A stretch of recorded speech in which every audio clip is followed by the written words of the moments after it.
एक मित्र ने लिखा है, प्रणाम। जब कभी हम असंवेदनशीलता से, असजगता से सोए सोए चलते हैं तो अनजाने में ही हम अपने जीवन प्रवाह को बाधित करते चलते हैं। कृपया कुछ कहें। निश्चित ही जीवन में एक ही बाधा है, असजगता, असंवेदनशीलता से जीना। जीवन में एक ही बाधा रहित ढंग है, संवेदनशीलता और सजगता से जीना। सोए सोए चले जाने से ही तो सारे कष्ट हैं, सारी समस्याएं हैं। जो है हम उसको देख ही नहीं पाते। अगर जो है उसको हम सजगता से देख पाए तो जीवन को बदलने से कौन रोकता है। व्यक्ति रूपांतरण की मांग करता है, रूपांतरण घटता है। रूपांतरण घटना अस्तित्व की नैसर्गिक प्रक्रिया है, लेकिन हम अगर सोए सोए ही रहेंगे तो रूपांतरण कहाँ जान पाएंगे। जीवन के बदलाव को भी हम कहाँ स्वीकार कर पाएंगे कि अच्छे की तरफ हुआ, बुरे की तरफ हुआ, ये क्या हुआ।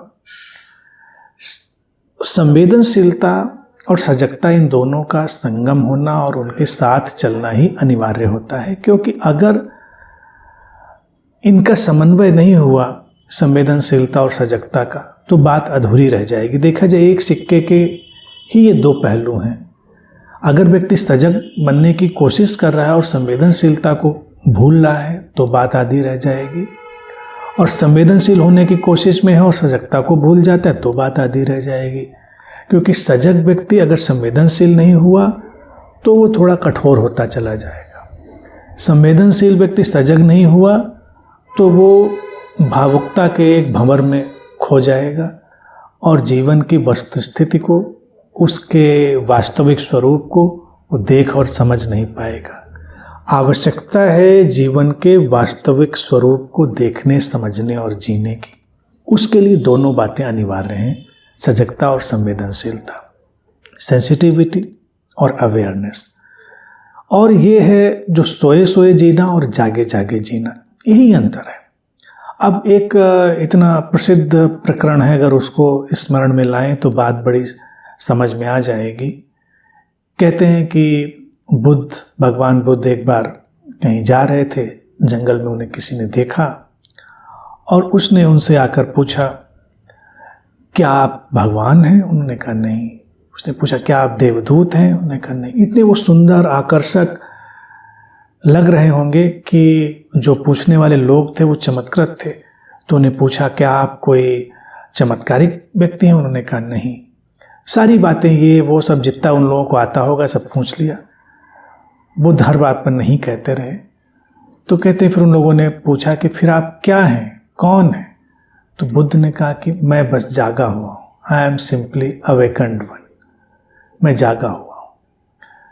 तो जागृति इतनी प्रभावशाली चीज होती है और बुद्ध ने इसीलिए जागरण को ही सबसे महत्वपूर्ण माना। न सिद्धियाँ, न शक्तियाँ, न चमत्कार, न ज़्यादा ज्ञान, इनकी कोई आवश्यकता नहीं। तो पीछे पीछे आते हैं, ज्ञान पीछे आता है छाया की तरह। पहले तो जाग कर जियो। जाग कर जीने में क्या है? प्रतिक्षण गहरी संवेदनशीलता, सजगता से भर के जीना। जो है जीवन में उसमें डूबना। जो है, कृष्णमूर्ति जी की बात अगर देखें तो वो जीवन पर्यंत इसी शब्द को दोहराते रहे कि उसको जियो, उसको जानो, जो है, दैट विच इज। सोए सोए हम रहेंगे तो हम चारों तरफ के जगत को कहाँ जान पाएंगे? क्या चल रहा है, क्या नहीं चल रहा है, क्या है, क्या नहीं है, हमको दिखता ही नहीं। अगर हमको नींद भी आने लगी हो, हम नींद में बोझिल हों, तो फिर हमको कहाँ कुछ दिखाई देता है। नींद से बोझिल आँखों वाले व्यक्ति से तो गड़बड़ ही होगी। ड्राइव कर रहे हो तुम, तुम्हारी पलकें भारी होने लगे, दुर्घटना ही कर बैठोगे। जीवन में तो हम निरंतर ड्राइव कर ही रहे हैं। कितनी दुर्घटनाएं हमसे होती रहती हैं हम तो जानते भी नहीं। इसीलिए अपने आप को सचेतन बनाना, जाग कर जीना, होशपूर्वक जीना और अतिशय संवेदनशीलता से भरा रहना। संवेदनशीलता क्या है? जीवन के इस अंतर संबंधित जोड़ को महसूस करना, फिर पूरा जीवन बदलता है। पूरे जीवन में रूपांतरण घटता है, बदलाव आता है और जीवन हमेशा एक शुभता के शिखर की तरफ बढ़ता चला जाता है, जो कि जीवन का नैसर्गिक ढंग है। इसीलिए इन दोनों बातों को कभी भूलना नहीं है, उनको जीवन का हिस्सा बनाना है। अध्यात्म की नींव है सजगता और संवेदनशीलता। इस नींव पर ही पूरे जीवन की इमारत खड़ी होगी। इसको हमेशा ध्यान